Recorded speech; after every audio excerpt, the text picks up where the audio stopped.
Well, hello and welcome. My name is Chris Gibbons. I'm the chair of the Bachelor of Science in Medical Imaging program. And welcome to the program. You've obviously have received your acceptance letter, and now you've received this packet with a bunch of information in there. And part of that was to watch this introduction video.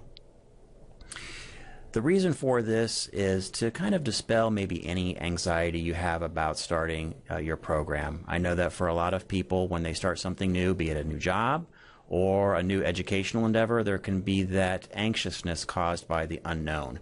So today we're going to spend a few minutes kind of going over how to prepare yourself for the start of the program.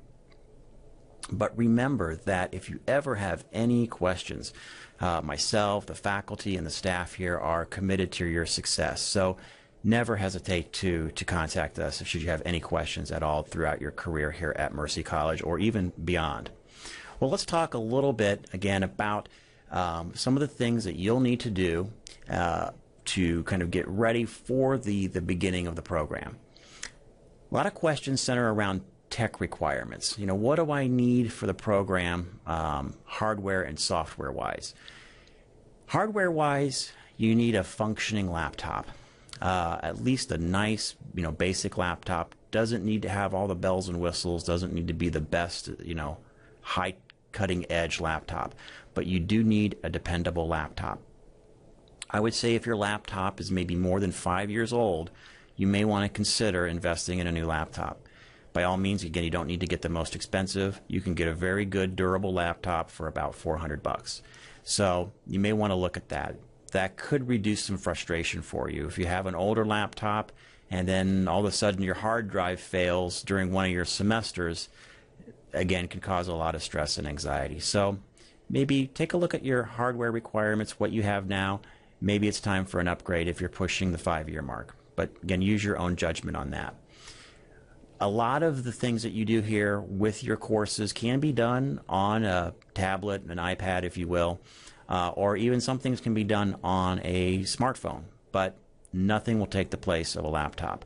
The vast majority of your work will be done on a laptop. So take an accounting of that and make sure that you've kind of got the basics on that. Software-wise, again, I get a lot of questions on what kind of software that you need. Really very minimal software-wise. The biggest thing is you're going to need to be able to, of course, write documents. You're going to need to be able to create PowerPoints. And the key word there is PowerPoints. We are a Microsoft college, if you will. So your documents that you submit, your papers that you write, your PowerPoints that you do, you might even do an Excel spreadsheet somewhere down the road. It's all going to be focused on the Microsoft Office environment. Now, that means you can go out and buy Microsoft Office. They have a home student version. They also offer a student discount, Microsoft does, so please take advantage of that if you are going to buy that. You can just Google Microsoft Office student discounts, and you'll shortly find how to do that. One of the things that Microsoft and their provider that distributes this product require is that you have a .edu email address, which you'll have by the end of completing your packet here. So one of the verification processes that they do to make sure that you're a student is they make sure you have a student email at a .edu organization. So don't worry, you'll have that covered. And that's only if you want to go out and purchase Microsoft Office if you don't already have it. There are a lot of free alternatives out there that you can use. Google Docs, which is kind of incorporated into Google Drive now. That's a very nice substitute. Also, there's a product called Open Office out there. Again, free software that you can use. They may not be as user-friendly as Microsoft Office, especially in the case of Open Office, but it is no cost. The most important thing to remember, though, is when you're using those other products, you'll have to save your documents in a Microsoft format so your instructors can be able to open them. So keep that in mind. Also, some other requirements, not necessarily that you have to go out and get them right away, but they most likely will be required at one point or another as you're taking courses here. And one of them is a good webcam. If you have a laptop, again, probably in the past few years, you probably already have a good webcam. So you got that covered. But I do recommend that you get a headset microphone, the one that has the earpiece and the microphone connected. It can make it a lot easier when you're producing something, a video, without having any kind of echo that can happen with just using a webcam microphone. So if you're spending any more than $20 for a headset microphone, you're probably spending too much.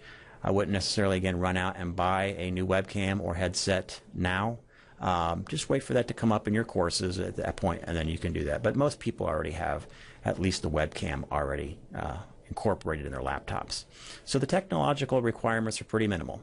Good laptop, and make sure you've got some access to Microsoft Office or the ability to produce Microsoft Office documents.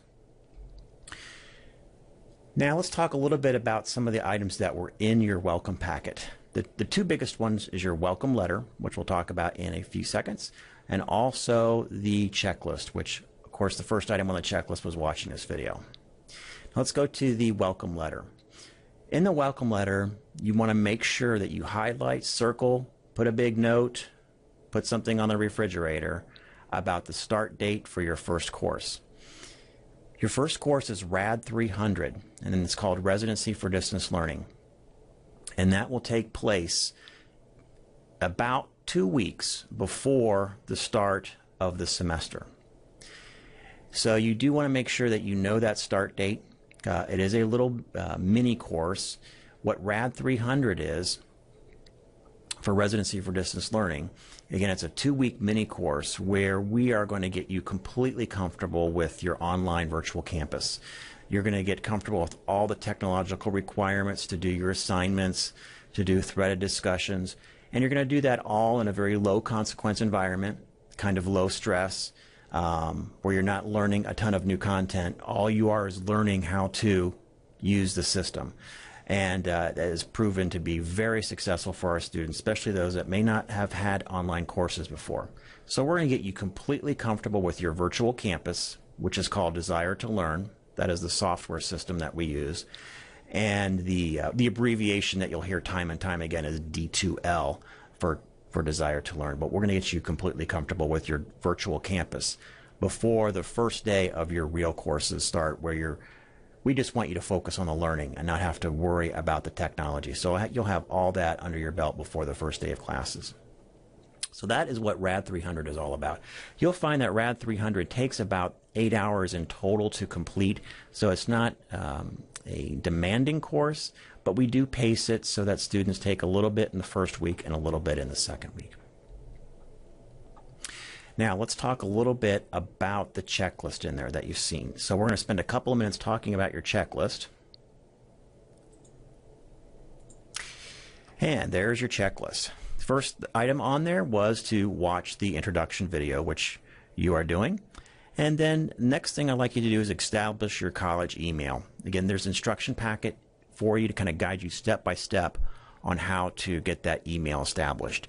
And then just to make sure it's working, send me an email and just say, hello, I'm here. And then I'll be able to email you back, and then you'll know that your email is working. Do read that packet. Your student email actually is limited in the amount of email that you can retain on our servers. You'll notice that big pie chart. It's in your packet. You'll be able to see that. But there's a pie chart showing when you start reaching capacity for that. If you reach full capacity and your emails is basically your deleted email and your sent email and your inbox has reached full capacity, you will no longer be able to receive email. So it is very important that you manage this time to time. When you start seeing that your space is running out, you do want to completely empty your deleted folder and then completely empty perhaps your sent folder as well.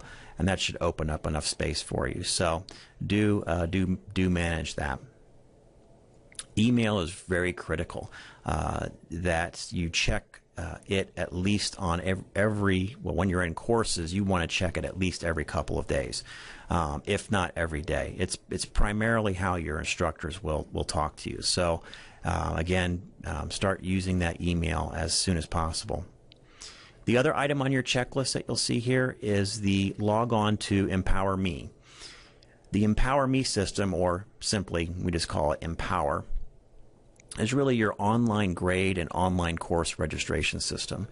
As a student, you're pretty much going to use these 2 times a semester. One, to register for your courses for next semester, and then when your courses are done, you're going to go on there and look for your final grades. Other than that, you pretty much will not be on EmpowerMe that often. It is kind of nice in that you can look up your transcripts on there. You can see your progress of the courses you've completed, so it is very useful for that as well. But those are things that you might not do on a very regular basis. But in the packet, it does show you how to look up your what we call your student record details. So you may want to check that out, and you can also see what courses have transferred in for you, or total credit hours that have transferred in for you from other institutions. The next thing that you'll do is you'll eventually, when your courses do start, in that first course, remember RAD 300, make sure you have that date highlighted somewhere. When RAD 300 starts, you'll access Desire to Learn or D2L. Here, again, go through the checklist, go use the packet in there that will, the Desire to Learn instructions, and you'll be able to log on to your course pretty easily. And then again, once we get you into RAD 300 and you're starting that, we're going to explore a lot more features about Desire to Learn. So again, don't worry about that. And then lastly, on the checklist, you'll see to order your textbooks. You can, many of you have, gone to other institutions for your associate's degrees and other schools, and you probably know that you can either buy books from the college bookstore or you can buy books from other sources. Totally up to you and what you want to do. You might find some books out there a little bit cheaper from other sources.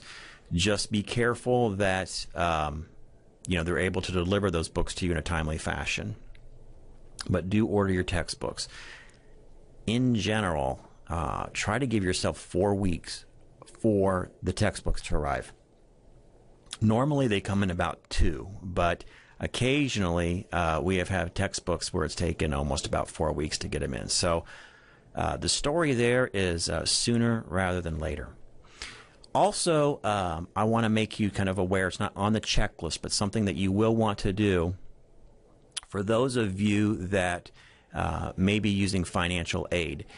You do want to make sure that you've contacted the financial aid office as quickly as possible to start that process. I know that they can move people pretty quickly through it, but again, sooner rather than later. For those of you that aren't getting financial aid, then no worries there. You may be getting tuition reimbursement through your employer. Please check with your HR department. We have found here for the system that I work for, which is Catholic Health Partners, it does require a pre-approval if I'm taking any courses. So your HR, your institutions may require that as well. So make sure that you've checked with HR for tuition reimbursements and whatever kind of policies that they require, so you know that you can kind of sail through that process. Well, that covers pretty much the items on the checklist. Now, again, remember that if anything, as you're going through this, you're having any difficulties with email or logging on, please don't hesitate to contact me, and we will help you through that. So, again, I hope this video has helped you and kind of dispelled some of the anxiety you have about starting the program. Again, we're so pleased that you've chosen Mercy College to continue your education. And as always, we're here to help you, through any questions, problems that you may have. So, again, thank you, and thank you for watching today.